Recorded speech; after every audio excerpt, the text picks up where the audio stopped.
Goddamn cat hair.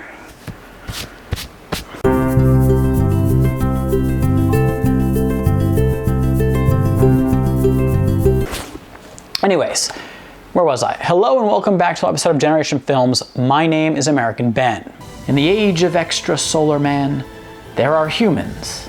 And then there are great and unknown existential threats that humankind cannot fathom nor confront alone. And somewhere in between, there is Gunnery Sergeant Bobbie Draper, a god among men, warrior come forth from fire, spirit of the void, gender of Gundam, holding the armies of doom back from the reach of humanity. Today we sing her song. We honor our champion with tales of her Herculean feats. The rains fall hard on Olympus Mons. Who are we? MMC! I can't hear you! MMC! Who are we? MMC! On first introduction, Bobbie's character appears to be pretty straightforward. She has all the qualities of what one might term a good soldier, the result of her natural physical gifts as well as rigorous training. She is the prototypical example of the civilian to Marine pipeline done right. Bobbie has a mind adapted for combat. She sees the world in terms of war. She thinks tactically. She is constantly thinking about strategy leading into battle and looking for any information she can find about her enemy. You and your crew killed a hybrid, yeah? Oh, yeah, barely. Well, how'd you do it? Tactically. And then when actually under pressure or in dangerous situations, she is 3 steps ahead of her opponent and even often her allies and knows exactly what to do.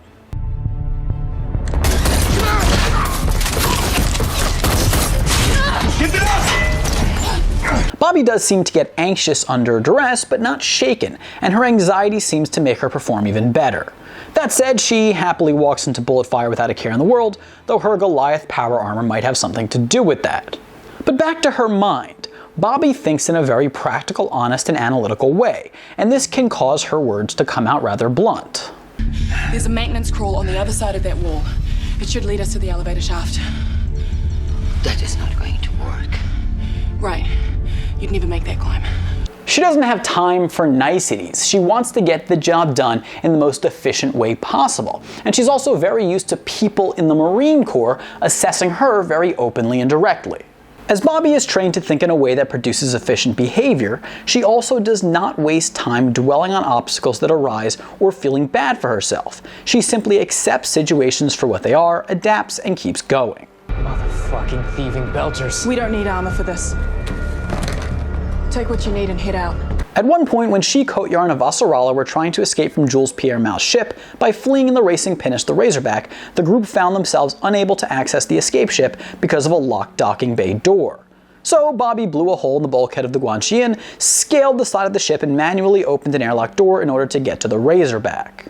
Now, was this the easiest way to solve the problem? Maybe not. Maybe they could have stood around for a while devising alternate plans. However, given that no other solution was obvious, Bobbie wasn't going to waste time thinking of safer options. She just had to do what she had to do. Oh, and yeah, Bobbie knows how to kick some serious ass, most beautifully demonstrated in her Goliath armor, bitch behave mode engaged. And armor aside, y'all know. Anybody who watched this channel knows I wanted to title this video The Best Right Hook in Science Fiction, because Bobbie's right is one to write home about. Her left is good, but her right is worthy of Conan the Barbarian. The Rock had the people's elbow. Bobbie has the people's fist. And may God have mercy on those souls unfortunate enough to be on the receiving end of a Draper haymaker. You typically get 3 strikes before the fist of justice comes for you. Don't strike out. Along with her physical capabilities, Bobbie is also super smart and does not always need to resort to violence to achieve a desired outcome, though she'd never readily admit this. Look, I'm a shooter, not a spy. I don't usually solve problems with my people skills. But despite her attempts to play dumb, she repeatedly demonstrates her skills in negotiation and persuasion. You're about to lay down your life for an unworthy master. It's not an honorable death, no matter what they tell you.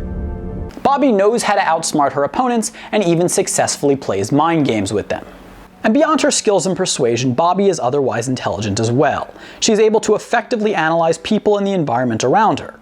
She was the first to suspect that the speed limit in the ring space changed after Lieutenant Meyer detonated a grenade inside of the ring station. How did you know the speed limit changed? It was just a hunch. That room reacted and killed the lieutenant after he threw the grenade, differently to when it stopped our bullets. And finally, as is required of all Martian Marines, Bobbie has plenty of technical know-how as well. For instance, she is constantly seen working on her power armor. She is a very well-rounded person, superhuman perhaps, rather than super soldier.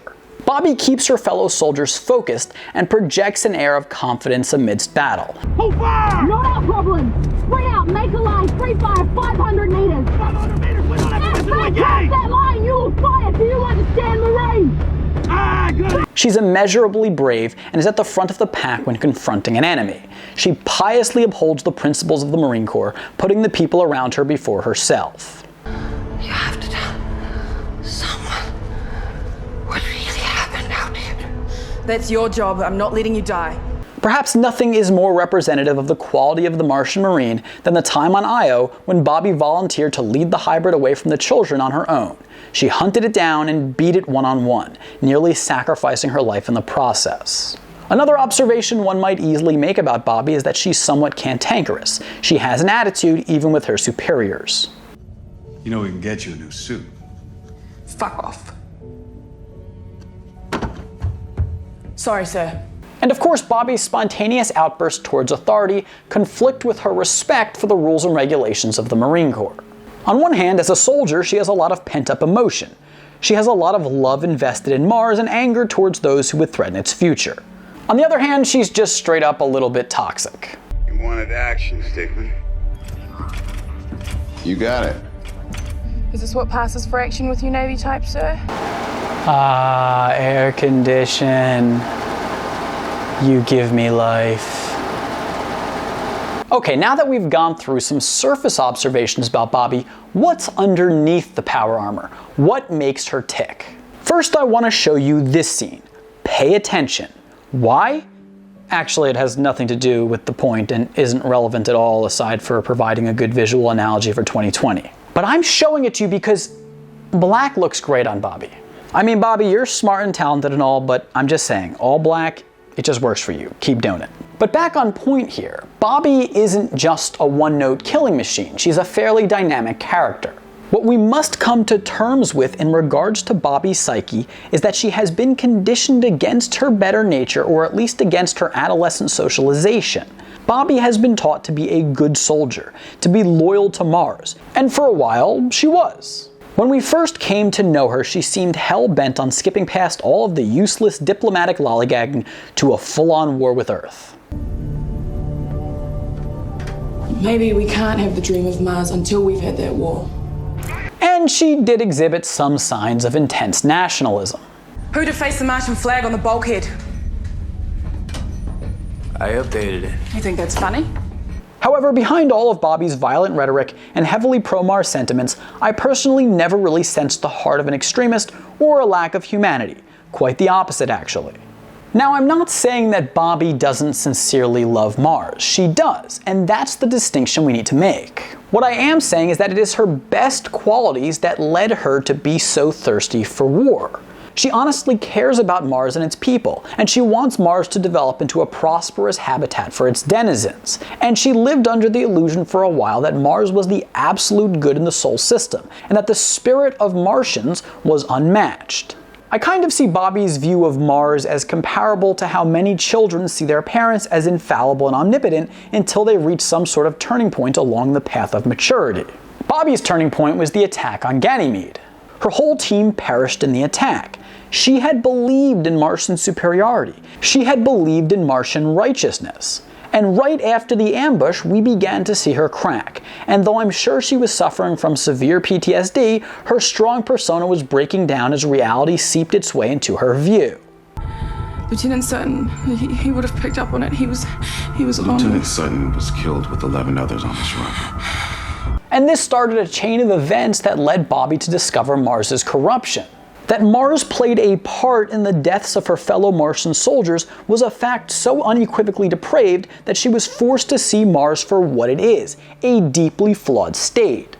See, the story of Bobbie Draper is the story of a person being constantly pushed and pulled between her loyalty to the state that raised her and her natural tendency to pursue truth and justice. The very reason she takes an attitude with her superiors at times is because what they order her to do and say conflicts with what she believes is right. Bobbie is not so well cut out to be a soldier. She's too independent-minded. They fired first. Maybe not at us, but they definitely fired first. Sergeant, this is bigger than you. I know I'm not wrong about that. We see the conflict between Bobbie's loyalty to her state on one side and to truth on the other come to a head when she testifies before the MCR UN meeting on Earth. Captain Thorson ordered Bobbie to say that her Marines fired first on Ganymede, and thus take the blame. She struggled with her decision, but ultimately she obliged. We mistook a training exercise as an active engagement and opened fire without orders. Though when pressed by Avasarala during a second appearance, she just about cracked. So you were fired upon? No, he was trying to kill the enemy. I didn't even know what it was. Nobody did. He wasn't wearing a vac suit. Afterward, Bobbie tried to confront Captain Martins about Mars blaming Private Richard Travis for the Ganymede incident. Travis was from Earth and an easy target to blame as he was dead, but he was not guilty of what he was accused of. He died for Mars and you all just threw him into the goddamn crusher! Travis did die for Mars. And if that story stops a war that we do not want, then he died a hero. The thing is, Martins is right. Travis did die for Mars. That's how Martians think, everyone for the state. But as Bobbie has a strong individualist nature, this doesn't jibe with her sensibilities. Bobbie is a deeply moral person. And even beyond just having moral principles, Bobbie demonstrates a fair amount of empathy. Such as when she and Avasarala were flying off from the Guanxian. She was constantly thinking about how difficult the high G environment was for Avasarala, and doing her best to not only keep her alive, but make her as comfortable as possible. How you feeling back there? Like you were standing on my chest. She also later tried to bring up Alex's spirits after he had informed her that his wife filed for divorce. You earned that seat you're in. You're a top-notch pilot. You can fly me anytime. From the very beginning of our time with Bobbie, though she's pulled in one direction and another, her sense of justice and truth consistently overcome her sense of obedience as a soldier. One of the most interesting character arcs to experience in The Expanse is Bobbie's good nature showing through her tough exterior more and more over time. And the pure greed and malevolence of Captain Martins was the straw that broke the dolphin's back. Her morality required that she take extreme action against her own. You're not a soldier anymore. Dismissed. And here we go, my friends. Strike one. Martins, bro, I'm begging you, don't do this. I'm sure it'll all be cleared up soon enough. In the meantime, return to your quarters. You can stare at the ocean a little longer. Strike two. Martins, I'm telling you, for your sake, I'm telling you, this is a bad idea. I'm trying to help you. You gotta listen to me. I want to know what really happened on Ganymede. And you're going to tell me. We're done here. Strike three. Bobbie, give him the hook. What killed my team? If you're some man, bright lights, big cities. Woo! Bobbie then goes and tells Avasarala what really happened on Ganymede, that it was a weapons test that the Martian government knew about and had a hand in. You're right about that thing on Ganymede, ma'am. It was a weapons test. Me and my team, and your Marines too, we were caught in the middle. Now, what Bobbie did there is not something a loyal Martian would ever do, nor is it something that a good soldier would ever do. In a way, it is a betrayal, though a morally sound betrayal. Bobbie is a patriot who wants Mars to reflect her values. She's not a blind nationalist. We're on the same side. Which side is that? The right side.